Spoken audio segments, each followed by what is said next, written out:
প্রাতঃ ভ্রমণে বেরিয়ে হাতির সামনে দেখে মৃত্যু হয়েছে মাটিয়ালি ব্লকের শালবাড়ি মোড় সংলগ্ন এলাকার বাসিন্দা লিপিকা রায়ের।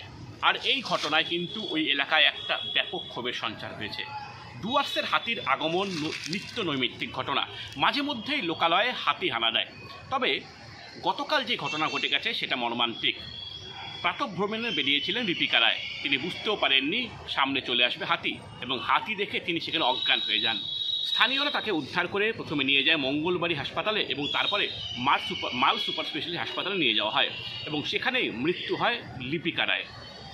স্থানীয়রা বলছেন যে বন দপ্তরকে এই বিষয়ে ক্ষতিপূরণ দিতে হবে এবং কেন বারবার লোকালয়ে হাতি বেরিয়ে আসছে সেই দিকেও নজর দিতে হবে। বলা যায় যে ডুয়ার্সের বিভিন্ন এলাকায় এইভাবে হাতির আগমন কার্যত একটা ভয়ের কারণ হয়ে দাঁড়িয়েছে সাধারণ মানুষের। যদিও বন দপ্তরের তরফ থেকে জানানো হয়েছে যে প্রতিটি এলাকায় যখন হাতি ঢোকার খবর পাওয়া যায় তৎক্ষণাৎ ব্যবস্থা নেওয়া হয়। তবে এখনও কিন্তু ডুয়ার্সে এই হাতির আতঙ্ক সম্পূর্ণভাবে কেটে ওঠেনি। ঘটনাটা ঘটলো, বাচ্চাকে ওর মাকে ভিতরে ছাইড়ে আমরা রাস্তায় আসছিলাম। তারপরে রাস্তা থেকে আমি বাড়ি গেলাম।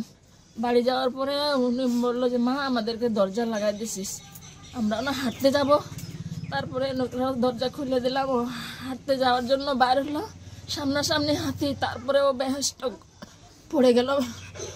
হ্যাঁ, আমাদের গ্রামের যে প্রত্যেক দিন আমি যে মারা গেল ওর বাবা, আমি পবিত্র রায় আমার নাম, কিন্তু যে ঘটনাটা ঘটে গেল এটার কি হবে ক্ষতিপূরণ, এটাই আমি চাচ্ছি ডিপার্টমেন্টের কাছে।